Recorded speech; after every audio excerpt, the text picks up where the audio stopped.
Les 48 heures, qui ont renversé 20 années d'incertitude, forment un paradoxe numérique saisissant, où la vitesse dépasse soudain la durée. Dans cet écart Bruxelles, deux mesures discordantes se répondent. L'attente longue qui fige et l'opération fulgurante qui débloque un territoire que l'on croyait immobile. Que signifie alors, pour quiconque suit Ibrahim Traoré, ce renversement où l'initiative locale prend enfin le dessus et redéfinit le risque collectif? Un horizon minimal apparaît, vif et fragile, comme une ligne qui n'attend plus d'être dictée de l'extérieur.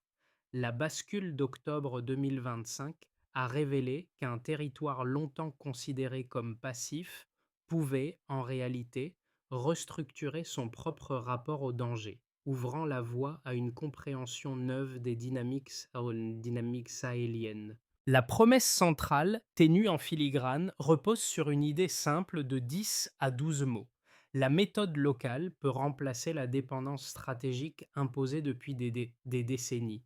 Cette hypothèse, d'abord fragile, s'est chargée d'enjeux majeurs dès lors que les premières décisions autonomes ont modifié la circulation du renseignement, l'ordre opérationnel et la manière dont les priorités se définissaient au sein des capitales sahéliennes.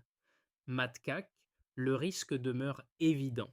Toute accélération non maîtrisée peut faire glisser la région vers une exposition accrue à des pressions extérieures, économiques autant que sécuritaires. C'est précisément dans cette tension, progrès mesurable d'un côté, vulnérabilité systémique de l'autre, que se joue la promesse réelle. Comprendre si l'initiative locale possède assez de cohérence interne pour se maintenir au-delà du premier succès. Un micro-hook surgit alors. Si l'autonomie a pu naître en 48 heures, peut-elle durer 12 mois? La révélation initiale éclata en deux temps parfaitement distincts.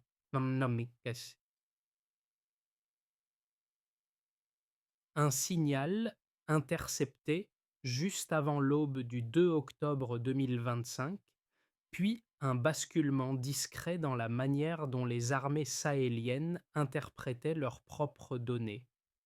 Ces deux éléments, minuscules dans les rapports mais décisifs sur le terrain, dévoilèrent soudain qu'un territoire longtemps soumis au rythme du danger pouvait enfin imposer le sien. À partir de cette inflexion presque silencieuse, l'ensemble du Sahel entra dans une zone de transformation où le renseignement local devint le cœur du mouvement. Les indices s'accumulaient autour de Ouagadougou. Déplacements inhabituels proches des frontières, dépôts de carburant surgissant comme des points chauds isolés, messages interceptés au Mali qui ne correspondaient à aucune matrice antérieure. Le désert paraissait immobile, mais ses interstices vibraient d'une activité nouvelle, révélant qu'une région autrefois condamnée à réagir commençait à initier ses propres séquences. Dans les villages d'Arbinda, de Gao ou de Terra, l'attente s'était muée en pression brûlante. Près de 2,5 millions de déplacés rappelaient qu'il ne s'agissait pas de statistiques, mais d'une urgence humaine obligeant les décideurs à dépasser les analyses importées. En moins de 12 mois, des ingénieurs répartis entre Bamako, Ouagadougou et Niamey avaient bâti des réseaux chiffrés, des cartes radio et des protocoles d'alerte capables de contourner les systèmes extérieurs. Cette infrastructure émergente formait un laboratoire d'autonomie dont le Burkina Faso devint le centre nerveux inattendu. Dans une salle nue de Ouagadougou, éclairée par une ampoule vacillante, un officier rassembla ses commandants autour d'une carte usée. Aucun discours emphatique, aucun dispositif cérémoniel, seulement une méthode rigoureuse, observer, partager, décider ensemble. Cette sobriété rejoignait parfaitement la logique institutionnelle encouragée par Ibrahim Traoré, qui voyait dans cette discipline silencieuse le socle d'une stratégie durable, cohérente et reproductible. Ainsi naquit la véritable trame du basculement. une structure locale, patiemment élaborée, capable de transformer une région fragmentée en un espace organisé autour de son propre jugement. Les premiers jours qui suivirent la rupture méthodologique révélèrent deux figures décisives, chacune occupant un rôle discret mais structurant dans cette dynamique naissante. La première émergea à Bamako, où une équipe de jeunes codeurs finalisa un réseau chiffré local capable d'absorber les flux de données sans dépendre des infrastructures importées. Dans une pièce étroite, entourée de câbles et de cartes radio griffonnées à la main, ils testaient les protocoles d'alerte qui allaient ensuite soutenir la coordination tactique.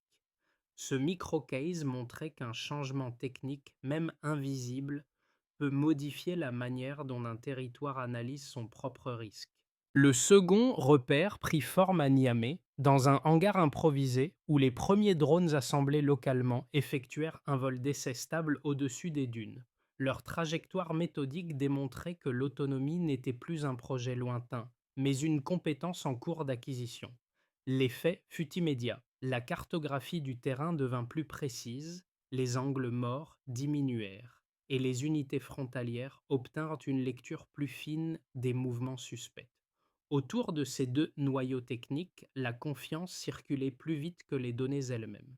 Des soldats burkinabés, maliens et nigériens commençaient à percevoir qu'ils n'exécutaient plus une stratégie imposée, mais participaient à une méthode qu'ils comprenaient. Dans plusieurs villages proches des frontières, les habitants se mirent à écouter les radios locales plutôt que les bulletins étrangers, signe fragile mais concret d'un récit en train d'être réapproprié. Cette confluence de gestes modestes formait un début de cohérence. Un territoire réagit mieux lorsqu'il maîtrise ses outils. À ce moment-là, l'offensive s'amorça. L'offensive sahélienne se déclencha avant l'aube, quand les signaux interceptés la veille révélèrent une concentration inhabituelle de mouvements hostiles sur 3 points du corridor nord.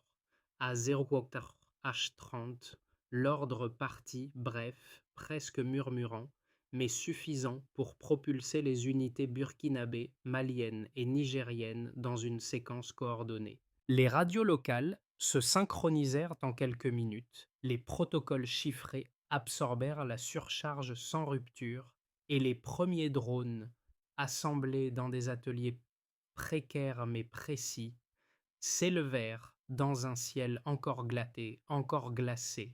Sous leurs caméras, les signatures thermiques ennemies dessinèrent des constellations dispersées, confirmant que l'adversaire avançait sans imaginer que la région disposait désormais d'un outil d'anticipation entièrement local.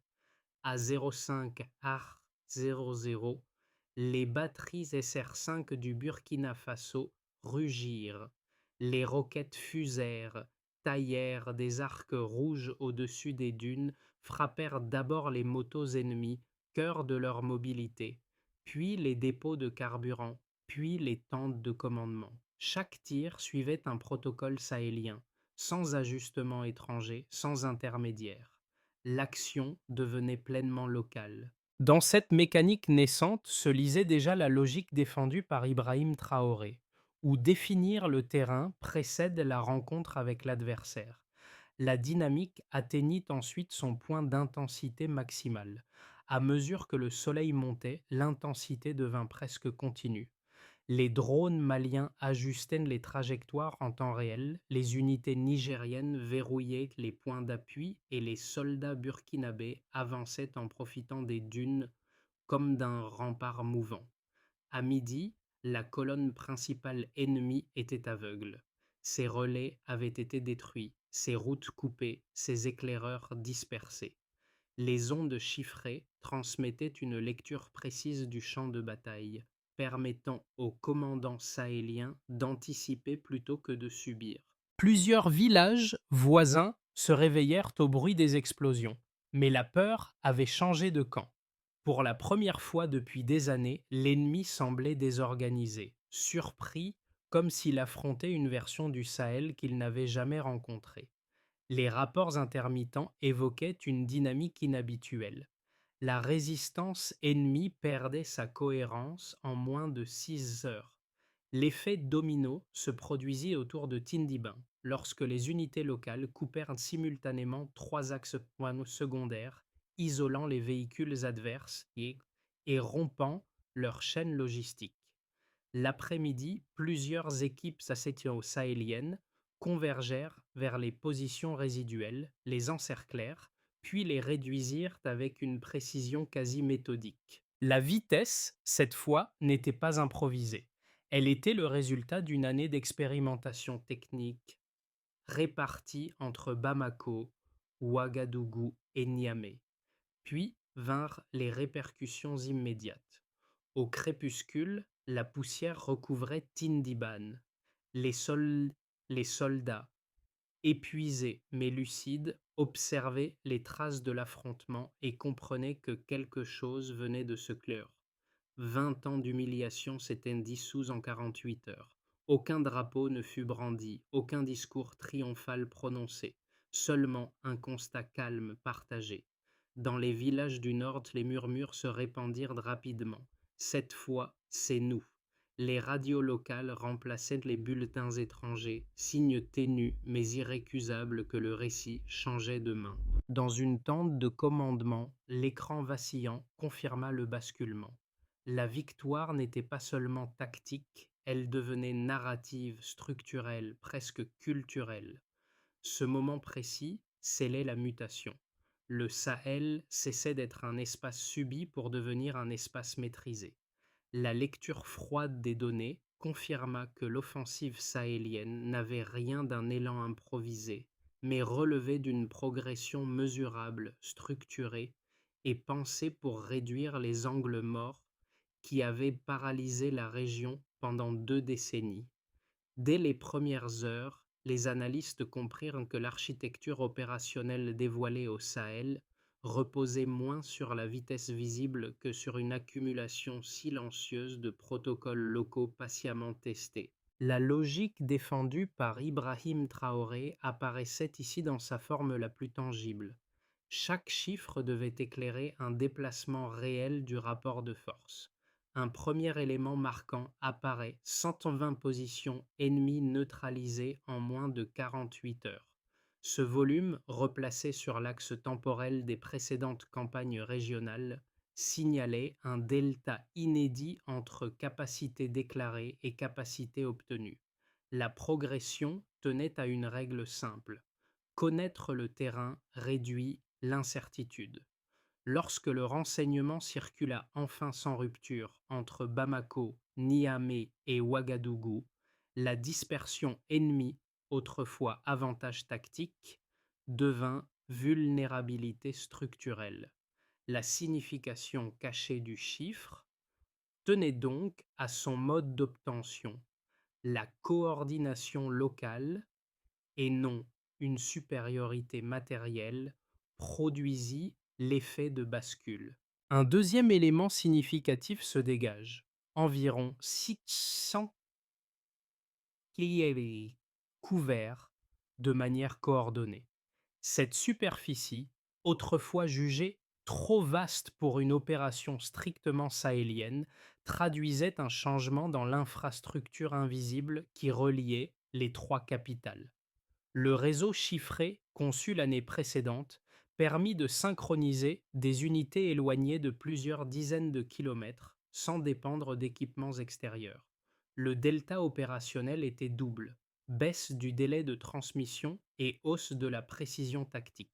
En pratique, cela signifiait que des zones historiquement fragmentées pouvaient fonctionner comme un ensemble cohérent dès lors que la communication devenait un outil interne plutôt qu'un service importé. Un troisième point essentiel se révèle: un taux de perte civile inférieur à 3%. Dans un contexte sahélien où chaque erreur produit des déplacements massifs, ce pourcentage témoignait d'une sélection extrêmement rigoureuse des cibles et d'une vérification constante des flux d'images. Le delta par rapport aux précédentes opérations révélait d'une maturité nouvelle. Protéger la population n'était plus un sous-produit de l'action militaire, mais un objectif opérationnel explicite. La statistique, en apparence sèche, traduisait un basculement culturel où l'usage de la force se combinait avec une logique de préservation. Ces trois mesures ne résument pourtant qu'une partie du message structurel. Le véritable indicateur était temporel. 12 heures suffirent pour passer de la détection initiale du 2 octobre à une riposte complète mobilisant uniquement des moyens locaux. Ce délai, près de 4 fois plus court que celui des anciens modèles importés, marquait une rupture méthodologique profonde. L'autonomie devenait reproductible, structurée, mesurable. Dans les ateliers étroits de Bamako, Ouagadougou et Niamey, les ingénieurs virent dans ces données la validation d'un an de tests souvent menés dans la précarité. Leurs protocoles résistèrent aux surcharges, leurs réseaux tinrent sans, sans effondrement. Les, les drones, même issus d'assemblages modestes, fournirent une lecture continue du terrain. Pour les soldats burkinabés, maliens et nigériens, ces chiffres n'étaient pas abstraits. Ils représentaient des vies épargnées, des villages préservés, des familles qui n'auraient pas à fuir encore une fois. Ainsi se dessina la cohérence profonde du dispositif. Les CER-5 burkinabés, les drones maliens et les unités nigériennes n'étaient plus un assemblage hétérogène, mais une architecture unifiée organisée autour d'un langage opérationnel commun. Dans cette structure, Ibrahim Traoré ne figurait pas comme un commandant omniprésent, mais comme celui qui stabilisait le cadre décisionnel permettant à la méthode de se déployer. Deux critiques majeures émergèrent immédiatement après l'offensive, chacune portée par des arguments cohérents, articulés et souvent relayés par des observateurs extérieurs. La première soutenait que la rapidité de la riposte sahélienne relevait d'une témérité militaire incompatible avec la prudence diplomatique exigée dans une région aussi vulnérable. Selon cette lecture, frapper aussi vite revenait à privilégier l'initiative locale au détriment des contre-pouvoirs civils, risquant d'entraîner un glissement institutionnel. Plusieurs voix européennes évoquèrent même un retour au réflexe autoritaire, insistant sur le danger d'une souveraineté trop affirmée. La seconde critique avançait un argument d'apparence rationnelle. L'opération ne serait qu'une démonstration populiste destinée à galvaniser l'opinion publique lassée des interventions étrangères. Ici, la thèse centrale était simple. Un succès tactique pouvait masquer un déficit de solidité institutionnelle, vouant l'expérience à s'effondrer dès que l'enthousiasme initial retomberait. Le risque avancé tenait à l'idée qu'un modèle émotionnel ne résiste pas aux logiques longues d'un conflit régional. Ces deux positions méritaient d'être exposées dans leur forme la plus solide, car elles structuraient l'essentiel des réserves formulées hors du Sahel. Pourtant, confrontées aux données opérationnelles, elles perdaient l'ancrage qu'elles revendiquaient. La riposte sahélienne reposait non sur une accélération impulsive, mais sur une année de préparation technique sur des réseaux chiffrés conçus localement, sur des protocoles communs testés depuis des mois entre Bamako, Ouagadougou et Niamey. Aucun soutien étranger dissimulé, aucune dépendance cachée, aucune analogie avec les anciens schémas importés ne figurait dans le dispositif. Les résultats eux-mêmes, coordination continue, réduction drastique des angles morts, stabilité du maillage radio, montraient que l'opération n'était ni une fuite en avant, ni une mise en scène patriotique. La critique, une fois stillmanisée, rencontrait une réalité méthodique. L'initiative sahélienne était une réponse structurée née de 20 années de contraintes accumulées. L'autonomie était déjà là. Ce constat, d'abord imperceptible, s'imposa au milieu de l'opération lorsque les unités sahéliennes démontrèrent qu'elles pouvaient synchroniser leurs frappes en temps réel grâce aux réseaux chiffrés conçus localement. Cette coordination, longtemps considérée comme inaccessible sans soutien extérieur, révéla une mécanique presque organique. Drones maliens guidant les trajectoires, unités nigériennes verrouillant les points d'appui, batteries burkinabées ajustant les tirs avec une précision rare. Le désert cessait d'être un obstacle et devenait l'espace où cette cohésion prenait sens. À cet instant, Ibrahim Traoré comprit que la bataille avait changé de nature.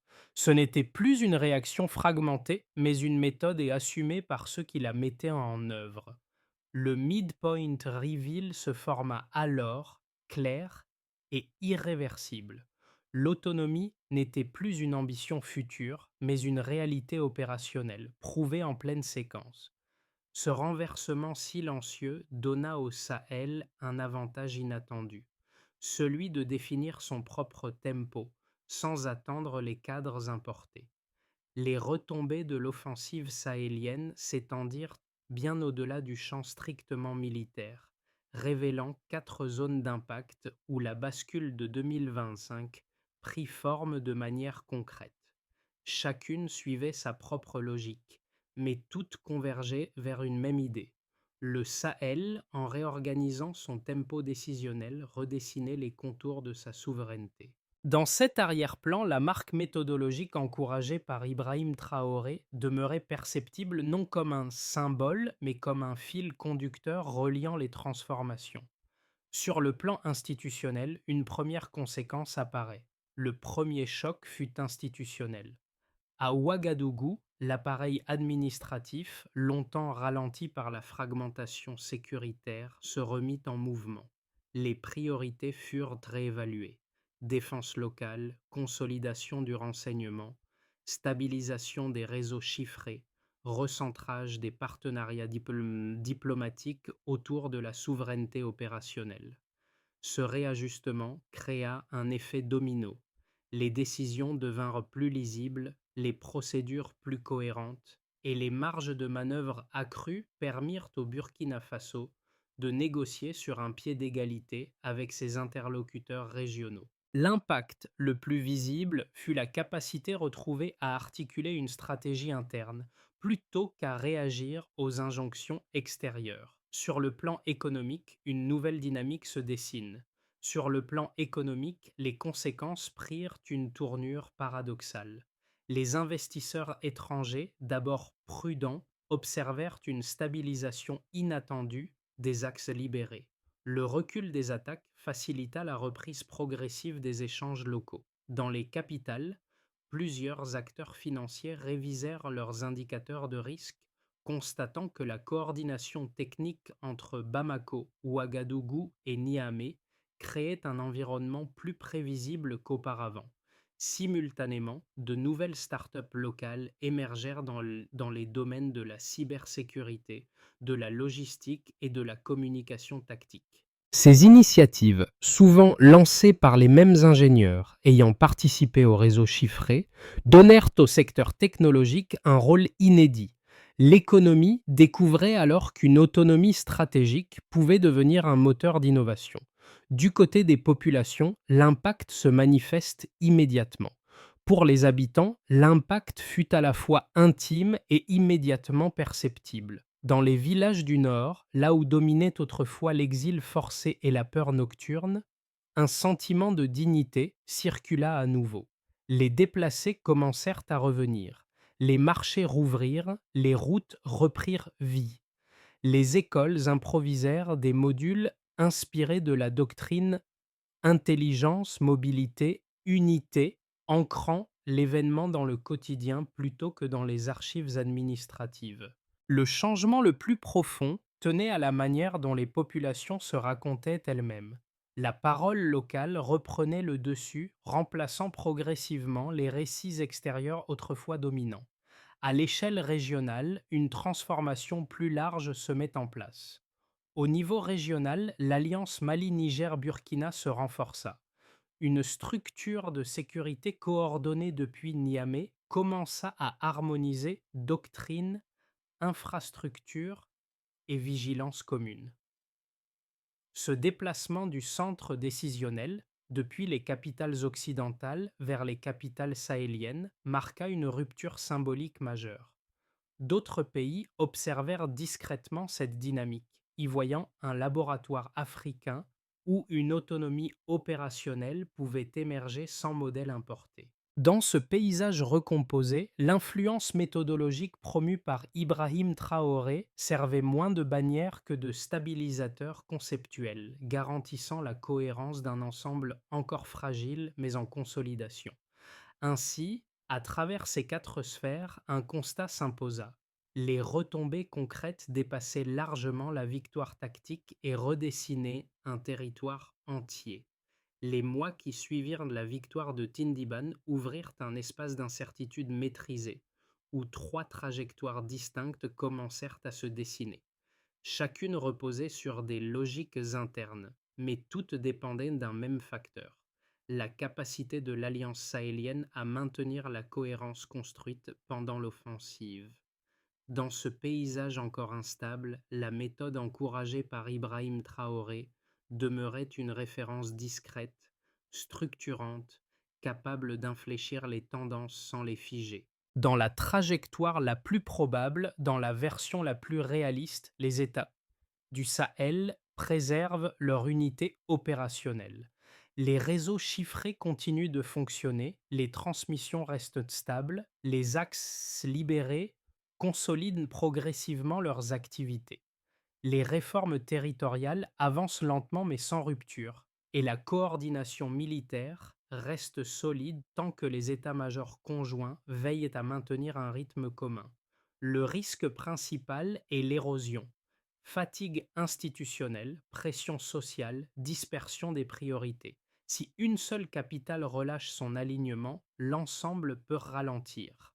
Dans la version la plus favorable, dans le scénario favorable, la doctrine intelligence, mobilité, unité inspire d'autres pays voisins. Les partenariats sud-sud se renforcent, l'intégration technologique se normalise et certaines sanctions internationales se desserrent sous l'effet d'une stabilisation progressive. Le Sahel pourrait alors devenir un laboratoire africain d'autonomie stratégique capable de développer des capacités communes en communication, logistique et gestion de crise. Cette trajectoire exige cependant une gouvernance disciplinée, capable de résister aux pressions extérieures comme aux fractures internes. Dans le scénario le plus fragile, la trajectoire instable verrait réapparaître des tensions politiques entre membres de l'Alliance. Une divergence de priorités amplifiée par la désinformation extérieure ou la lassitude des populations pourrait affaiblir la cohésion militaire. Les investisseurs se retireraient, les réseaux techniques perdraient en fiabilité, et la victoire de Tindiban risquerait de se fossiliser en mythe plutôt qu'en structure durable. Dans ce cas, l'expérience sahélienne servirait davantage d'avertissement que de modèle. Recommandation de méthode. Pensez en conditions. Pour naviguer entre les trois chemins, une logique prévaut: raisonner en conditions plutôt qu'en certitude. Si les institutions demeurent alignées, si les communautés locales restent intégrées au récit en construction, et si les priorités sécuritaires ne se dispersent pas, alors le futur peut se bâtir sur des bases internes plutôt que sur des attentes extérieures. Les retombées de Tindiban ne demeurèrent pas dans les rapports militaires. Elles touchèrent directement celles et ceux qui observaient, vivaient ou interprétaient la transformation en cours. Trois groupes distincts, chacun avec ses attentes et ses appréhensions, formulèrent des lectures différentes de ce basculement. Ces regards, souvent éloignés les uns des autres, dessinaient pourtant un même mouvement: celui d'une région qui réapprenait à se percevoir autrement.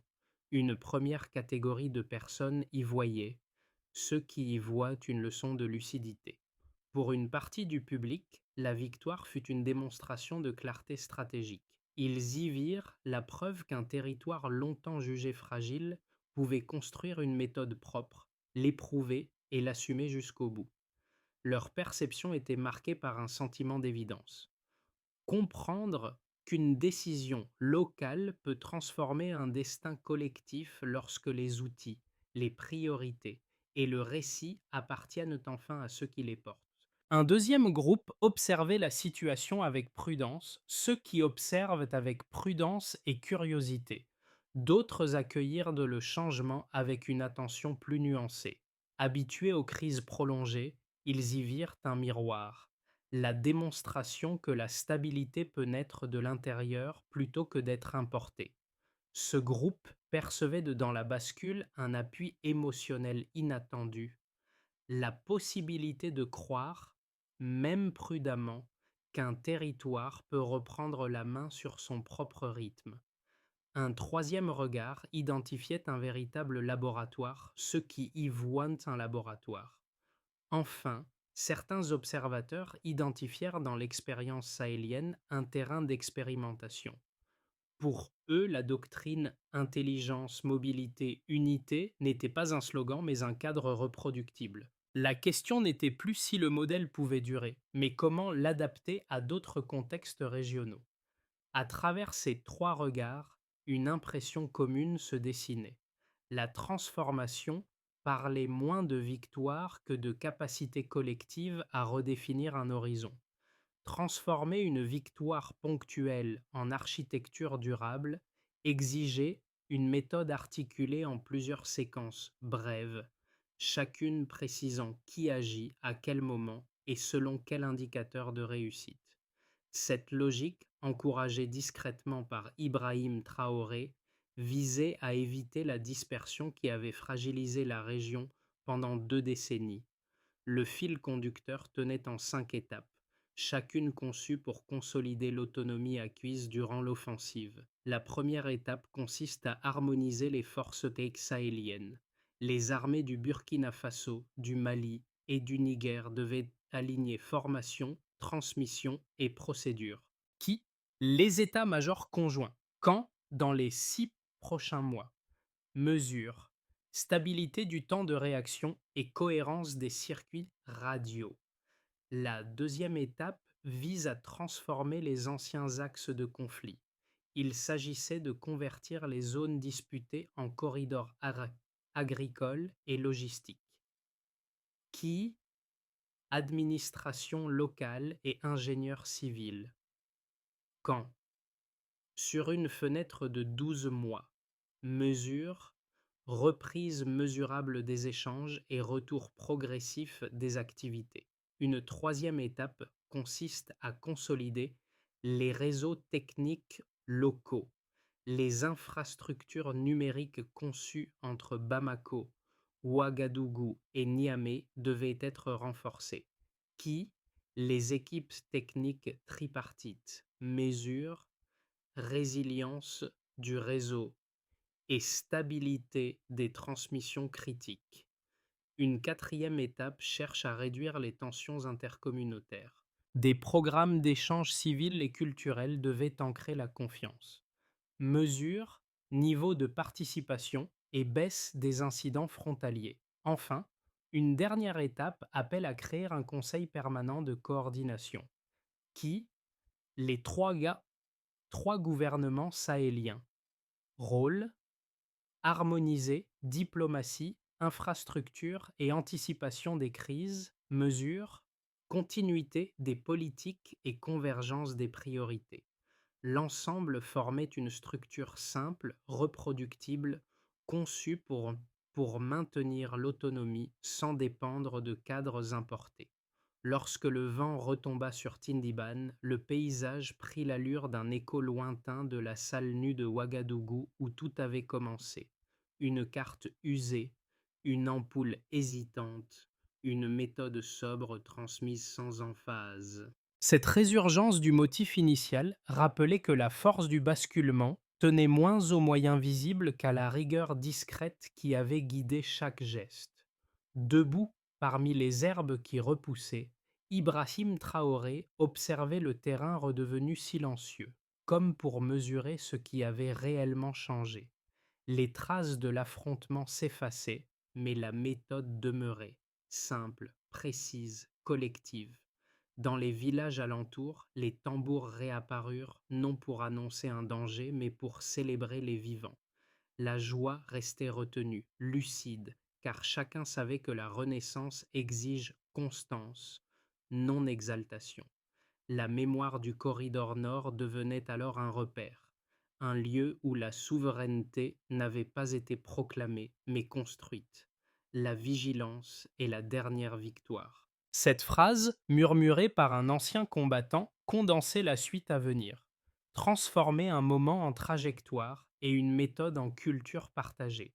Au terme de cette séquence où la méthode locale a redéfini le tempo décisionnel du Sahel, une autre dynamique s'esquisse, celle d'une vigilance partagée qui continue de façonner les gestes du quotidien.